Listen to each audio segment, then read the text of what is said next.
लोग आए तो हमारे जैसे बहुत सारे लोग आए तो वो लिखते थे कि हमने तो सोचा था दिल लगी हो जाएगी, हमने तो सोचा था दिल लगी हो जाएगी, हमें क्या पता था पत्थरों से दोस्ती हो जाएगी।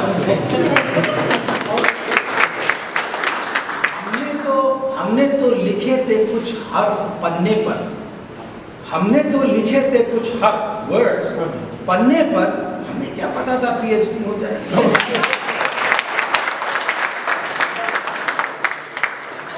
और हम जैसों के लिए, with due respect to everyone, हम जैसों के लिए एक शेर उसी के आगे लाइन बढ़ा दिया कि ताउम्र बहाता रहा मैं आंसू, मुझे क्या पता था गोदावरी हो जाएगी।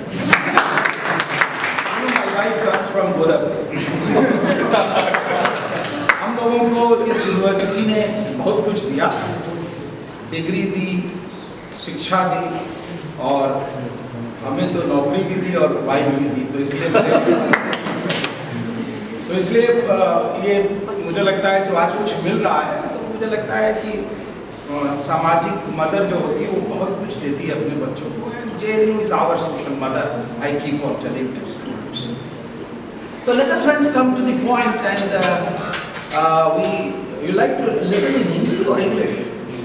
Students, I think I will not go to the biographical aspect of Manavar Kashiram. You can read any Wikipedia and you will get he was born on 15th of March 1935.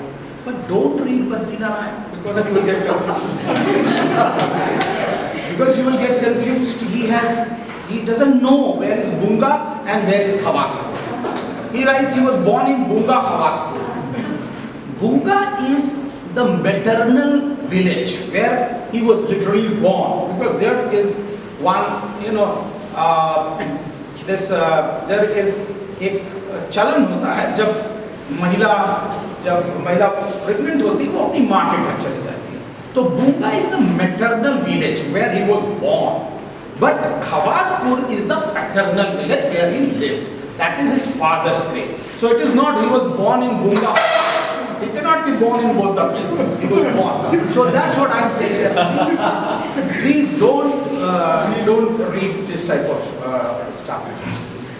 Now, coming to directly his political philosophy, as I think the topic is also, it's very challenging to look into Kashiram's whole political movement and to understand the political movement, and it's really challenging, and it is the challenges which Bapsa always gives us.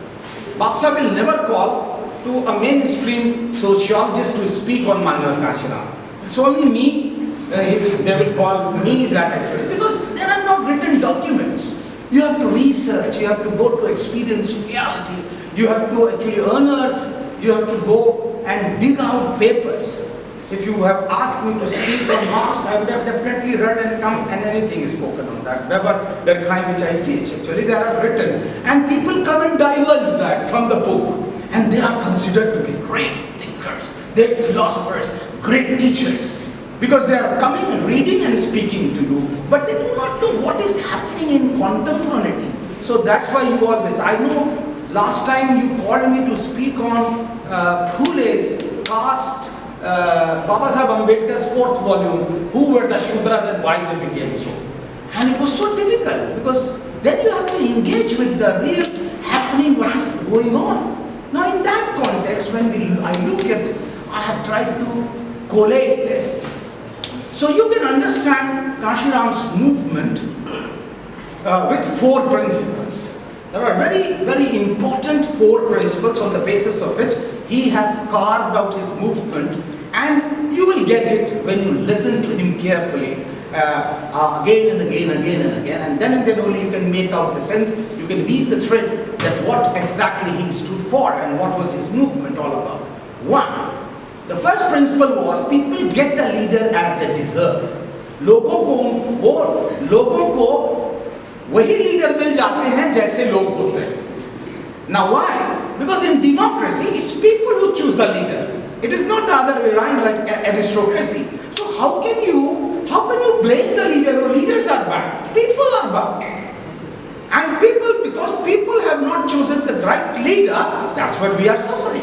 So you can stretch the imagination where you want. Where we are suffering, it is the people who are. So in democracy, people are important rather than the leaders. In aristocracy, it is the Raja. Just Raja, tas Praja.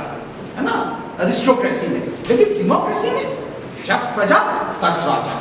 So ये उस समय का एक principal है जिसके ऊपर उन्होंने चर्चा शुरू करी. And he started looking the political environment at that time, and this is 1971. I am talking about 14th of October 1971 when Bamsia was actually conceived. That people said that these people from Pune, from DRDO, they started thinking that we can do something. Can we do really something? Because 1971, after 20 years of promulgation of our constitution, there were a lot of atrocities on the Dalits, and people were actually feeling discriminated. So they wanted to understand that what is happening. And they are the people who were educated, who had benefited from reservations. They worked in DRDO, and they started thinking that we can do something.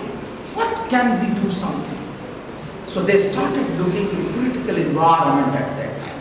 They started looking at the social environment at that time. Political environment, the RPI was decimated in Maharashtra. And social environment, there was no social. People were totally hopeless. They were so hopeless in Maharashtra. The saying was, and this is spelled out by Manavar Kashiram, when people become hopeless, they do not have any hope, then their aspirations die. And this aspiration, it is underlined what he says. People even lost faith in Baba Sahib's ideology. And that's why they used to say that Ambedkari vichardhara changli ahe par shafal ho shakat nahi. Though Ambedkar's ideology is very good, but it will never succeed. And that was the loss of faith and aspirations among the people. That was gloomy 1971 when Kashiram and his friends started thinking.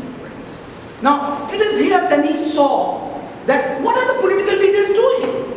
Political leaders were basically stooges to Congress people. They had aligned in 1971. In the general election, there was this unity between Congress and RPI. This was, tom-tommed at that time. This was put in the air. Oh, there is a unity. There is a coalition between RPI and Congress. And what was the equation? Congress got 590 seats. And RPI got 1. And they said it is Gathbandhan ho gaya. Manavar was very, very clever. He put this so that it can prick the conscience of the people. He started defining this कि जब मैंने इस गठबंधन को देखा तो मुझे लगा कि गांधी के हिस्से में तो 519 सीटें आई और अंबेडकर के हिस्से में 1 आई, तो ये तो भाई कोई मतलब युक्ति नहीं हुई, इसका तो बड़ा गड़बड़ था। लेकिन मान्यवर खास करके कहते थे उसका बदला मैंने उत्तर प्रदेश में लिया 1996 में, जब मैंने अंबेडकर के खाते में 300 सीट डाली और गांधी के हिस्से में 125 सीट आई। ये this was his, I'm saying that this is the way he started building. So 1971, the RPI leaders really had gone dependence on Congress, and in there, another aspect was, what were the bureaucrats doing? उन्होंने कहा कि RPI के leader तो चमचे हो गए और जो समाज के ब्यूरोक्रेट्स थे वो चमचों के चमचे हो गए, यानी कि they became चमचास of the leaders. वो सोचते थे कि लीडर उनका ट्रांसफर करा देंगे, चलो भाई ठीक है उनके पीछे लग जाओ. This was the gloomy atmosphere, and therefore on 14th of October 1971, the DRDO people sat down and said that let us do something. And they started thinking that we can do. They made Backward and Minorities Employees Communities Welfare Association, BAMSEF, that was the organization which was formed, but it did not work long. So what happened that they met again in Delhi on 6th of December 1973. They again met in Delhi and they said that we will go for research for 5 years. We'll do research on the problems of the Dalits, backward classes, minorities for 5 years, and after that we will come back again. So they came back after researching 5 years from 1973. They came back in 1978, 6th of December 1978. They met again on Boat Club to relaunch BAMSEF. To relaunch BAMSEF, Backward and Minorities Employees Communities Federation. This is the full form. Why I am giving you? Because a very seminal professor who has written a text published by Sage could not give you the full form of BAMSEF. If you want, you can go and see Bahujan Samaj Party, Unfinished Democratic Revolution. You want to know the author? I will not. You can search it. And see the page. Look at the page, I am telling you. This is the way Bahujan movement have been analyzed by the mainstream sociologists, political scientists and whatnot. And then they lampoon for the merit. What is merit? So that's why I think let's critically analyze these things when we are really remembering. So BAMSEF was formed. But why was BAMSEF formed? There is this second principle of Manevar Kashiram's movement. I will spell out in Hindi and then I will translate into English. पहला principal था, जैसे लोग होते हैं वैसे उनको leader मिल जाते हैं. दूसरा प्रिंसिपल था, जिन समाजों की गैर राजनीतिक जड़ें कमजोर होती हैं, उनकी राजनीति कभी कामयाब नहीं होती. The communities whose non-political roots are weak, their politics will be never successful. It will be never successful. That was the second principle. And therefore,